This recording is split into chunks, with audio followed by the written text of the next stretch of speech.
You did everything they told you to do. You journaled your thoughts, meditated to find calm, forgave those who hurt you, and finally let go.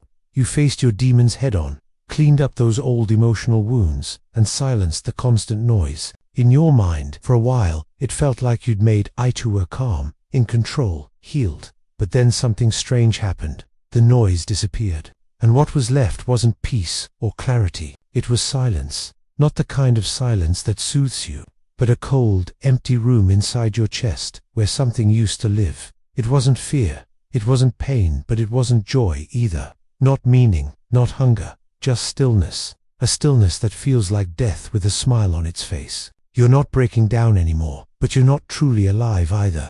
You look in the mirror and see someone who looks composed, functional even, but the spark behind your eyes, it's gone. You go through the motions. You smile when it's expected, but inside, there's this quiet ache you can't quite name. A feeling that something is missing. And the scariest part, maybe that something missing is you. This is the part no one warns you about. Everyone says healing is the goal. That if you just fix the damage, happiness will come back. But Carl Jung, the famous psychologist, saw through that lie. He knew healing doesn't always lead to light. Sometimes it leads to emptiness. Because when the false self you built collapses, and you finally face your shadow, the parts of yourself you've hidden or denied, you're not left with peace. You're left with space. And space, before it, becomes freedom, feels a lot like death. So if you've done the work and still feel numb, if you've stared into your darkness and now feel hollow, you're not broken. You're just stepping into the part of healing no one talks about. And it's here, in this silence, that Jung's darkest truth begins to unfold. See, modern self-help has sold you a comforting lie. It's polished, marketable, easy to swallow. It tells you healing is a destination.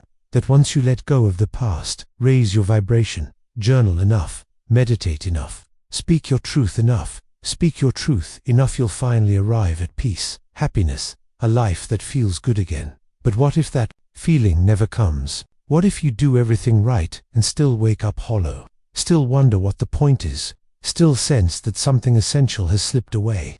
The truth is, most self-help doesn't prepare you for what happens after healing.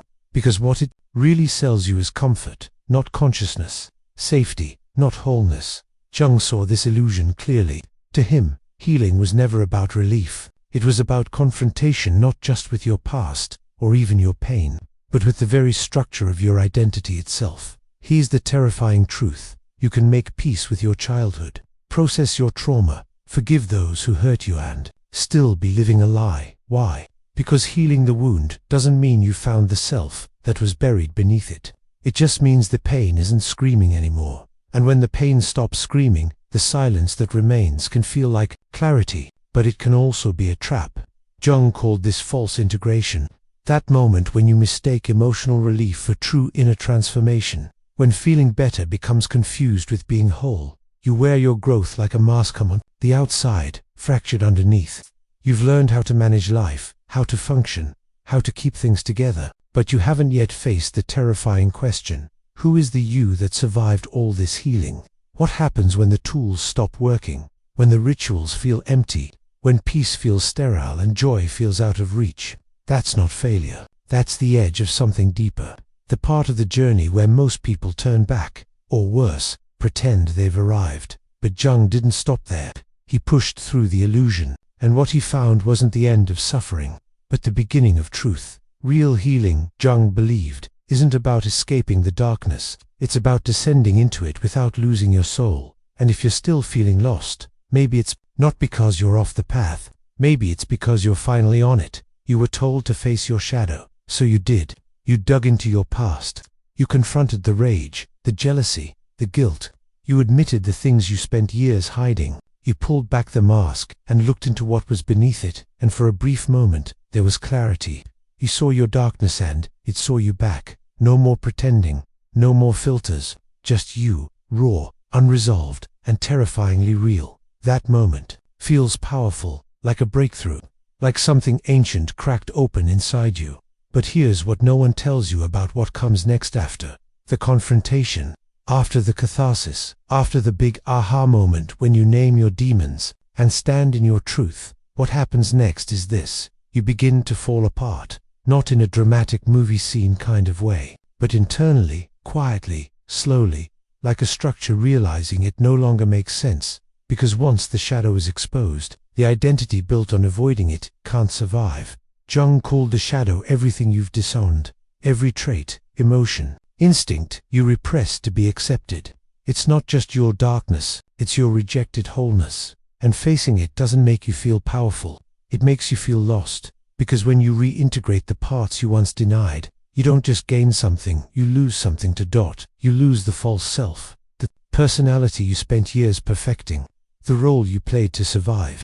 The mask that once protected you now begins to choke you, and that's where most people panic, because no one told them that facing the shadow doesn't just unlock truth, it undoes identity. You thought you'd come out stronger, but instead you feel disoriented, detached, even alien to yourself. You try to go back to your old life, but it doesn't fit anymore. You try to connect with old friends, but they feel distant. You try to explain what you're going through, but no one really gets it. It feels like a breakdown, like something is collapsing. And it is. But collapse isn't the enemy. Collapse is the initiation. Jung believed that to become whole, your old self must shatter. Healing isn't about improving the mask, it's about destroying it completely. And when it starts to crumble, you'll feel hollow, not because you're failing, but because you're finally making space for what was never allowed to exist. This stage isn't pretty. It's not Instagrammable. There are no quick tips or motivational quotes that can save you from it, because this is the death of the illusion. And every death feels like failure until you realize what it's clearing the way for. So if you feel like you're falling apart after shadow work, you're not doing it wrong. You're finally doing it for real. Now, let's dive deeper into what's really going on when you face this emptiness after healing. This is where Carl Jung's concept of the shadow becomes crucial. The shadow is basically the part of yourself that you've pushed away or denied everything you don't want to see or admit about who you are. It's not just the dark, scary stuff. It's also the parts of you that might be powerful, creative, or alive, but have been hidden because they didn't fit the image you thought you had to maintain. Shadow integration, then, is the process of bringing these hidden parts into your conscious awareness. It's about recognizing and accepting them instead of letting them run your life from the background. When you start doing this, you become less fragmented, less anxious, and less caught in internal conflict. For example, you might have noticed how angry you get when someone lies. You tell yourself, I would never lie like that. But when you confront your shadow, you realize you lie sometimes too even to yourself. That awareness changes how you react. You don't get so triggered anymore. This process of integrating your shadow takes time and patience. It's not a one-time thing. It's a series of confrontations with your ego, the part of you that's built your identity and tries to protect it at all costs. Your ego is tough. It's been shaped over years of conditioning, programming, and repetition. So, when you start peeling back those layers, it pushes back hard. You might find yourself resisting, thinking, no, I'm not like that. That resistance is normal. It's your ego trying to keep the old self intact. But if you push through with sincerity and patience, you slowly chip away at that false identity. And that's where the real transformation happens. Shadow work can feel dark and challenging, even scary, but it can also be freeing and grounding. How you experience it depends a lot on how much resistance you have inside. When you really start to integrate your shadow, you don't just uncover your flaws or fears, you also reclaim parts of your deeper aliveness and vitality that were buried. This is why shadow work is so important for creativity, confidence, and building meaningful relationships. But here's the catch. This process is lifelong. You never fully finish integrating your shadow because you keep evolving and learning new things about yourself. And as you integrate more of your shadow, you start to dismantle the persona, the mask you wear for the world. The persona is that version of you that fits in, follows the rules, and earns approval. It's not a lie exactly, but it's not the whole truth either. When you confront your shadow, the persona starts to feel tight and unnatural. You smile when you're supposed to, but it feels hollow. You laugh at jokes, but they don't really land. You talk about things you used to care about, but now they sound scripted. And here's the most confusing part. You don't really know who the real you is anymore. The mask is cracked, but the true self hasn't fully emerged. You're stuck in limbo. Jung said the self isn't something you perform, it's something you become. But to become it, you first have to lose everything that isn't it. That means losing the personality you thought was you, the roles you built your worth around, the labels and polished image, and what's left? Silence, space, a blank slate that feels terrifying, because for the first time, you don't know who to be. Most of your life was a performance, not because you wanted to deceive anyone, but because it was necessary. You became what was safe, praised, familiar. But now that the mask is slipping, you can't unsee the truth. You were never fully there. That's why you feel detached. Not because something's wrong with you, but because you're no longer willing to betray yourself, just to be accepted. You're not fake. You're just unfinished. That detachment isn't a flaw. It's a sign that you're separating from who you were and stepping into who you're becoming. It's painful and disorienting, but it's also sacred, because in that emptiness, the self begins to stir, not loudly or clearly, but with a quiet sense that you don't need to play the role anymore. You're ready to meet what's beneath it all, and that's where the real journey begins. You thought you had evolved. You faced your pain. You met your shadow. You let go of the illusion.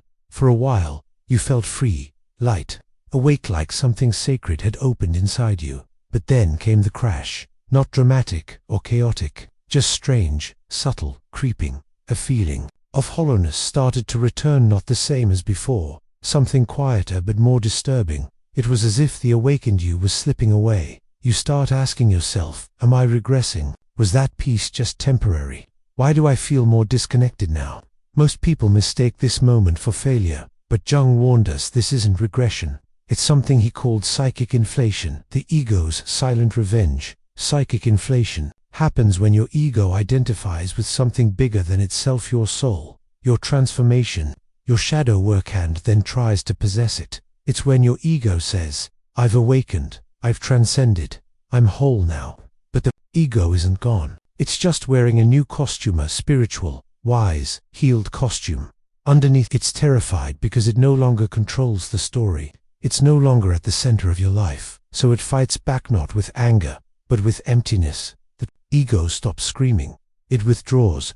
It lets you feel hollow, numb, disoriented, not because you've lost your way, but because your ego is losing its throne. And this is dangerous territory. Most people relapse here. They think the emptiness means something's wrong. They believe they made a mistake, so they go back to comfort, to old roles and masks. They reach for distractions, validation, anything that feels normal again. But what they're really doing is rescuing the ego. Jung called this a psychic defense mechanism. The ego convinces you that peace without it isn't real, that the silence you feel is loss, not expansion. If you believe that, you rebuild the illusion. You put on another mask, maybe a more spiritual one, but still false. But if you can endure this, if you stay present in the hollow space, if you resist the urge to make it mean something negative, something profound happens. You realize that feeling like nothing isn't the absence of life, it's the absence of illusion. It's what's left when the ego finally stops talking. At first,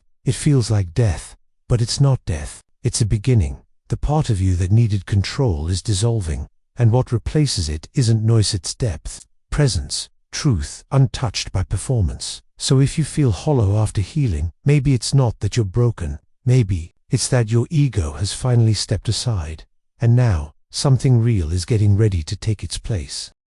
Now that we've talked about the emptiness and collapse you might feel after healing, it's important to understand where this fits in the bigger picture of personal growth. This is where Carl Jung's concept of individuation comes in, the process of becoming your true self. Individuation isn't just a fancy word, it's the journey of integrating all parts of your psyche, the conscious and unconscious, into a whole, authentic self. Jung described it as becoming individual, meaning undivided or complete. Think of it like peeling back layers of an onion. You start with the surface, the persona, the mask you show the world. Then you move inward, confronting deeper parts of yourself that you've ignored or pushed away. Jung outlined 3 main stages in this process: the shadow, the anima or animus, the self. Let's break these down. First, the shadow is everything you've denied or disowned about yourself. It's not just your flaws or fears, it's all the parts you've hidden to fit in or survive. Becoming aware of your shadow is the critical first step in individuation. It's about recognizing those traits you don't want to admit, accepting them as part of you, and integrating them rather than projecting them onto others. For example, maybe you've always thought of yourself as calm and collected, but deep down, there's anger or jealousy you've never admitted. Facing that shadow side can feel uncomfortable, but it's necessary. Next comes the anima, or animus, which are the feminine and masculine qualities inside all of us, regardless of gender. Jung believed integrating these inner opposites helps us achieve emotional balance and wholeness. So, if you're a man, you might explore your anima, the inner feminine qualities like intuition, receptivity, and emotion. If you're a woman, you'd explore your animus, the inner masculine qualities like assertiveness, logic, and strength. Bringing these parts into harmony helps you move beyond rigid gender roles or expectations and become more whole. Finally, the self is the archetype representing your true, unified identity. It's the goal of individuation, the integration of all parts of your psyche into one cohesive whole. But here's the thing. Individuation isn't a quick fix or a one-time event. It's a lifelong process. You keep discovering new parts of yourself to integrate, new shadows to face, new masks to shed. And as you move through these stages, you'll experience moments of clarity and confusion, peace and chaos, light and darkness. That's all part of the journey. Jung also talked about how these stages show up in your dreams and inner experiences. You might encounter figures representing your shadow, your anima or animus, or even wise guides symbolizing the self. These symbols help you understand and integrate your unconscious mind or soul. When you feel like you're falling apart or lost after healing, remember you're in the middle of this deep individuation process. You're shedding old layers and moving closer to your authentic self. It's messy, it's confusing, and it's often painful, but it's also where real transformation happens. This process explains why you might feel detached from your old life, why your relationships feel different, and why you question who you really are. You're not broken, you're becoming. And the more you allow yourself to face these inner parts honestly, the more you'll move toward wholeness. That means embracing your shadow, welcoming your anima or animus, and stepping into the self, waiting beneath all the noise and masks. It's a journey of loss and gain, losing old identities, but gaining something far more real. So if you're feeling hollow or uncertain right now, it's a sign you're on the right path. You're not alone in this. Jung's work shows that this is a universal experience on the road to becoming who you truly are. Let's take a closer look at the stages of this individuation process that Carl Jung described, because understanding these can really help make sense of what you're going through. Before we start the individuation journey, we all wear what Jung called personas. These are the social masks we put on to fit in, to be accepted, to survive. These masks are shaped by our early life experiences, and they're not the real us. Now, some people talk about the persona as a stage of individuation, but technically, wearing a mask means you haven't started the process yet. Individuation begins when you start to peel back that mask and explore what's underneath. Jung identified three main archetypes you encounter on this path: the shadow, the anima or animist, the self. Let's break these down one by one. Stage 1, the shadow. This is where you meet the parts of yourself you've denied or repressed. The shadow isn't just your dark side or your flaws, it's everything you've cut off from your conscious identity, often because it didn't fit the image you wanted to project, or because it was uncomfortable to face. When you start individuation, you become aware of your shadow. You notice those traits or feelings you've ignored or rejected. Maybe it's anger, jealousy, selfishness, or fears you've buried deep. Jung believed that truly knowing yourself means embracing your shadow, not suppressing it. It's about accepting that these parts are part of your wholeness. Often this stage starts spontaneously. Something triggers your interest in your shadow, and you begin to explore it, sometimes through dreams, reflections, or emotional experiences. Stage 2, the anima or animus. After working with your shadow, you encounter the anima or animus. These are the inner feminine and masculine aspects within all of us, regardless of gender. For men, the anima represents qualities like intuition, emotion, and receptivity. For women, the animus represents assertiveness, logic, and strength. Integrating these inner opposites helps you balance your psyche. It frees you from rigid gender roles or limiting beliefs about who you should be. This stage often brings emotional growth and a deeper connection to your feelings and instincts. Stage 3, the self. The final stage is the realization of the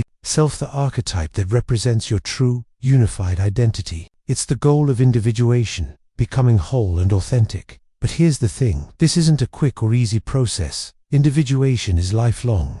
You keep facing new shadows, new parts of your anima or animus, and deeper layers of the self. Along the way, you might experience moments of insight, confusion, peace, and chaos. That's all normal. It's part of the journey toward wholeness. Jung also talked about how these archetypes show up in dreams or inner visions, sometimes as figures or symbols that guide you or challenge you. So when you feel lost or like you're falling apart, remember, you're in the middle of this deep, transformative process. You're shedding old layers and moving closer to who you really are. It's messy, it's confusing, and it's often painful, but it's where real growth happens. This explains why your old life might feel distant, why your relationships feel different, and why you question your identity. You're not broken, you're becoming. And the more honest you are with yourself about these inner parts, the more you'll move toward wholeness. That means embracing your shadow, balancing your anima or animus, and stepping into the self beneath all the noise and masks. It's a journey of losing old identities but gaining something much more real and authentic. So if you're feeling hollow or uncertain, that's a sign you're on the right path. You're not alone. Jung's work shows this is a universal experience on the road to becoming your true self. Now, as we come to the final part of this journey, let's talk about what happens after you've faced your shadow, integrated your anima or animus, and started stepping into your true self. This stage is often called the dead zone or spiritual winter, and it's one of the hardest parts to get through. You wake up feeling nothing, not sadness, not joy, just blank. Music doesn't move you. Books don't inspire you. The things that used to distract or excite you feel meaningless. You look around at your life, your relationships, your work, your plans, and it all feels distant, like you're watching from behind glass. This isn't pain. It's absence, that it feels like something vital inside you has gone quiet, like your soul just stepped out for a while. Jung never sugarcoated this stage. He called it exactly what it is, a spiritual winter. Your psyche retreats inward. Your ego collapses, but the self isn't fully formed yet. You're no longer who you were, but not yet who you're becoming. And in that in-between space, you feel emotionally dead. Most people try to escape this zone. They chase intensity, new relationships, dopamine hits, or external change, because feeling nothing is more terrifying than feeling pain. At least pain means you're alive. But numbness, it feels like a void swallowing you whole. But what if this isn't death? What if it's gestation? Think about a seed. It doesn't bloom the moment it breaks from its shell. It sits in the dark, silent, unseen, becoming. And so do you. This isn't the failure of your healing. It's proof it's working. Something in you has been stripped bare, the defenses, the performance, the urgency. Now you're face to face with nothing. But nothing is not the end. It's the space required for something new to emerge. Jung said, the path to wholeness doesn't always feel like growth. Sometimes it feels like dying. Not literal death, but the death of the ego's illusions, compulsions, and the need to be someone else. So if you're walking through this numb, silent, empty stage, don't turn back. Don't fill it. Don't run from it. Feel it. Because this isn't your soul abandoning you. It's your soul preparing to rearrange you. Just like winter, this isn't where the story ends. It's where the roots go deeper. Stillness doesn't mean nothing is happening. It means everything is happening beneath the surface. There's a lie we tell ourselves that finding our true self will feel good, bring lightness, clarity, peace, that once we integrate the darkness, joy will follow. But Jung warned us individuation isn't joyful, it's brutal. Because becoming whole doesn't mean becoming happy, it means becoming real and reality. When you've been living inside illusion, feels like pain. Individuation means integrating every rejected part of yourself, not just wounds, but rage you suppressed, desires you denied, truths you couldn't say out loud. It means breaking from the roles you were praised for, losing the identity you worked your whole life to build, looking at your life and realizing how much of it was a mask. And that realization doesn't feel like freedom, it feels like grief. You lose people, you lose comfort, you lose belonging in places that once felt like home. You find yourself in rooms that no longer feel safe, surrounded by friends who don't know how to talk to you anymore. You try to go back to old conversations, habits, roles, but they feel foreign, like clothes that no longer fit. You thought waking up would feel like enlightenment. Instead, it feels like loneliness, because the deeper you go into yourself, the more you realize how little of yourself the world has ever seen and how few people are ready to meet that version of you. This is the paradox of true inner growth. You become stronger, but feel weaker. You become clearer, but feel more lost. You become more authentic, but also more alone.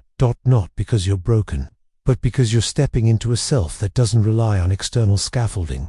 No more approval, no more pretending, no more shrinking to fit into lives that were never built for your depth. Jung believed this collapse, this chaos, this dismantling isn't a detour from the path. It is the path. The self, in Jung's words, isn't found. It's forged through contradiction, fire, loss, and if it hurts, if you feel like you're breaking down, if your life feels like it's unraveling, you're not doing it wrong. You're finally coming into contact with what's real. You're stepping beyond false comfort and into the raw, chaotic wholeness of truth. And that's not joyful, it's not light, it's terrifying, it's disorienting, it's sacred. Because this pain isn't the end, it's the cost of becoming you. So if you've reached the point where healing feels like silence, where you feel hollow, where joy seems out of reach, don't panic. You're not broken, you're just becoming. And in that becoming, something real and undeniable is starting to grow. Thanks for watching. If this video resonated with you, please like, comment, and subscribe for more deep dives into healing and self-discovery. Remember, healing isn't a destination, it's a journey, and you're not alone on it. See you in the next video.